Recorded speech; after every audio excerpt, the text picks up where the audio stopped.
ఆయుష్మాన్ భారత్ లేదా పీఎంజేఏవై ఈ పేరు మనం చాలాసార్లు వినే ఉంటాం కదా. కానీ ఆ పథకం విజయానికి గుండెకాయలాంటిది దాని హాస్పిటల్ నెట్వర్క్. అసలు ఇంత పెద్ద నెట్వర్క్ను ఎలా నిర్మించారు? ఏ హాస్పిటల్ పడితే ఆ హాస్పిటల్ ఇందులో చేరిపోవచ్చా? మరి నాణ్యత సంగతేంటి? రండి, ఈ విశ్లేషణలో ఈ ప్రశ్నలన్నింటికీ సమాధానాలు వెతుకుదాం. ముందుగా ఈ పథకం ఎంత పెద్దదో అర్థం చేసుకుందాం. మార్చ్ 2025 నాటికి జారీ అయిన ఆయుష్మాన్ కార్డుల సంఖ్య ఎంతో తెలుసా?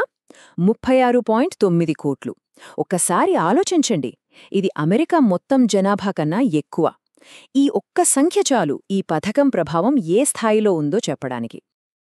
మరి ఇన్ని కార్డులు ఇవ్వడం వల్ల కలిగిన ప్రయోజనమేంటి?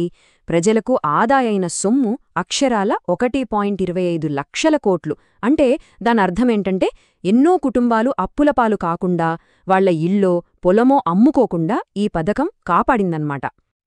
సరే, ఈరోజు మన ప్రయాణం ఎలా సాగుతుందంటే, ముందుగా అసలు సమస్య ఏంతో చూసి, తర్వాత ఈ నెట్వర్క్ను ఎలా నిర్మించారు, అందులో హాస్పిటల్స్ ఎలా చేరతాయి, రూల్స్ ఏంటి, వాటిని పాటించకపోతే ఏమవుతుంది, చివరిగా ఇదంతా ప్రజలకు ఎలా ఉపయోగపడుతుందో పరిశీలిద్దాం.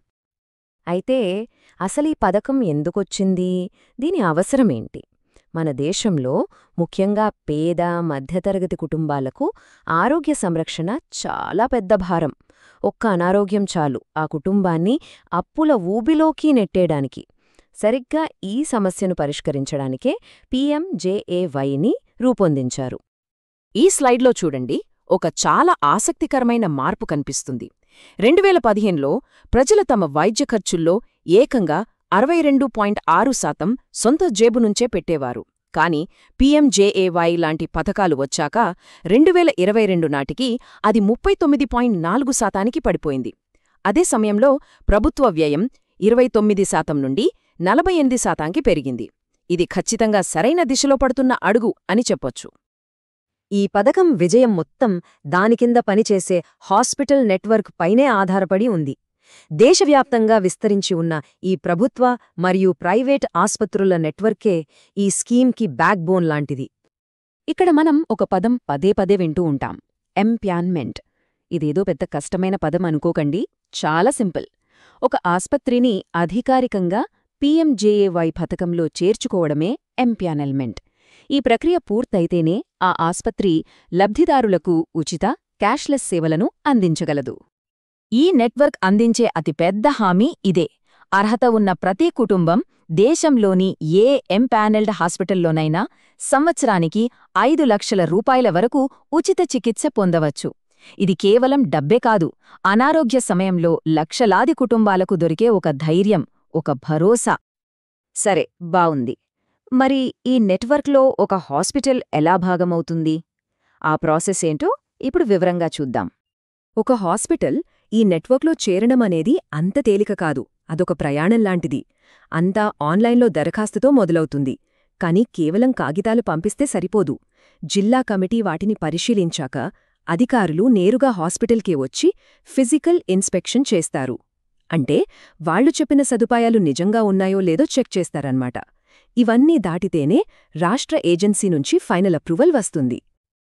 ఈ నెట్వర్క్లో చేరడానికి కొన్ని కఠినమైన ప్రమాణాలున్నాయి. ఏదో చిన్న క్లినిక్ అయితే సరిపోదు, పూర్తిస్థాయి సదుపాయాలుండాలి. ఉదాహరణకు, కనీసం 10 పడకలతో పాటు 24 గంటలు వైద్యులు, నర్సులు అందుబాటులో ఉండాలి. ఎమర్జెన్సీ సేవలు తప్పనిసరి. ఈ నిబంధనలన్నీ నాణ్యమైన వైద్యం అందించాలనే ఉద్దేశంతోనే పెట్టారు. ఇప్పుడు ఒక హాస్పిటల్ నెట్వర్క్లో చేరిన తర్వాత ఏం జరుగుతుంది? వాళ్లు ఎలాంటి నిబంధనలు పాటించాలి? దాని గురించి చూద్దాం. ఈ వ్యవస్థలో 2 ముఖ్యమైన విభాగాలు ఉన్నాయి. జాతీయ స్థాయిలో నేషనల్ హెల్త్ అథారిటీ అంటే NHA. వీళ్లు నియమాలను, మార్గదర్శకాలను నిర్దేశిస్తారు. ఇక రాష్ట్ర స్థాయిలో స్టేట్ హెల్త్ ఏజెన్సీ అంటే SHA. వీళ్లు వాటిని అమలు చేస్తారు, దరఖాస్తులను ఆమోదిస్తారు మరియు ఆస్పత్రులను పర్యవేక్షిస్తారు. ఇది అన్నింటికన్నా ముఖ్యమైన నిబంధన, ఒక గోల్డెన్ రూల్ లాంటిది. ఒకసారి నెట్వర్క్లో చేరిన తర్వాత ఏ ఆస్పత్రి కూడా అర్హులైన రోగికి చికిత్సను నిరాకరించడానికి అస్సలు వీల్లేదు.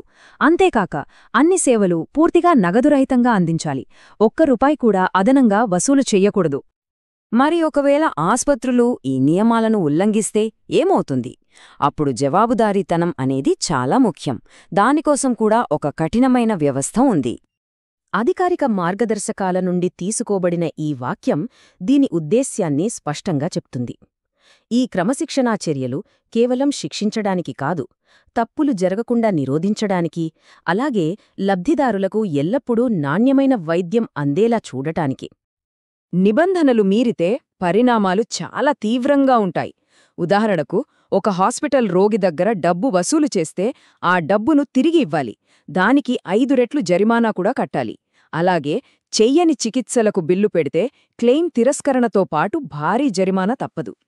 ఈ కఠినమైన నిబంధనలే వ్యవస్థకు జవాబుదారీతనాన్ని అందిస్తాయి. ఈ క్రమశిక్షణా చర్యలు ఏళ్ల తరబడి సాగవు. ప్రతి దశకు ఒక నిర్దిష్ట గడువు ఉంటుంది. కేసు నమోదైన మొదటి రోజు నుండి విచారణ, షోకాజ్ నోటీసు, తుది నిర్ణయం వరకు మొత్తం ప్రక్రియ సుమారు 52 రోజుల్లో పూర్తిగావాలి. ఇదే పారదర్శకతను, వేగాన్ని నిర్ధారిస్తుంది. ఈ ప్రక్రియలు, నియమాలు ఇవన్నీ ఎవరికోసం? ఈ పథకం యొక్క అసలు ఉద్దేశం ప్రజలకు సేవ చెయ్యటం. ఇప్పుడు ఆ లబ్ధిదారులెవరో చూద్దాం. ఈ పథకం ప్రయోజనాలు సమాజంలోనే అత్యంత అవసరమైన వారికి చేరేలా రూపొందించారు. గ్రామీణ ప్రాంతాల్లో సొంత భూమి లేని రైతులు, ఎస్సీ ఎస్టీ కుటుంబాల నుండి పట్టణాల్లో రోజువారీ కూలీలు, డ్రైవర్లు, వీధి వ్యాపారుల వరకు ఇలా ఎందరికో ఇది అండగా నిలుస్తోంది. ఈ పథకం భద్రతా వలయం నిరంతరం విస్తరిస్తూనే ఉంది. మార్చ్ 2024 నుండి ఆశా మరియు అంగన్వాడీ కార్యకర్తలను మరియు అక్టోబర్ 2024 నుండి 70 ఏళ్లు పైబడిన వృద్ధులందరినీ వారి ఆర్థిక స్థితితో సంబంధం లేకుండా ఈ పథకంలో చేర్చారు. చివరగా, లబ్ధిదారులకు ఏవైనా సమస్యలు ఎదురైతే వాళ్లు తమ ఫిర్యాదులను నమోదు చేయడానికి ఒక వ్యవస్థ ఉంది. జిల్లా, రాష్ట్ర మరియు జాతీయ స్థాయిలో 3 స్థాయిల ఫిర్యాదుల పరిష్కార యంత్రాంగం అందుబాటులో ఉంది. ఇది లబ్ధిదారులకు తమ గళం వినిపించడానికి, సమస్యలను పరిష్కరించుకోవడానికి ఒక మార్గాన్ని చూపిస్తుంది. ఈ పథకం ఒక అద్భుతమైన జీవనాధారం, ఇందులో సందేహం లేదు. కానీ అసలైన సవాలు ఇక్కడే ఉంది. లక్షలాది మంది ఆధారపడిన ఈ విస్తారమైన నెట్వర్క్లో ప్రతి ఒక్క ఆస్పత్రి, ప్రతి రోగికి ప్రతిసారి అత్యుత్తమ నాణ్యమైన సంరక్షణను అందించగలదని ఎలా నిర్ధారించుకోగలం? ఇది నిరంతరం ఆలోచించాల్సిన ప్రశ్న.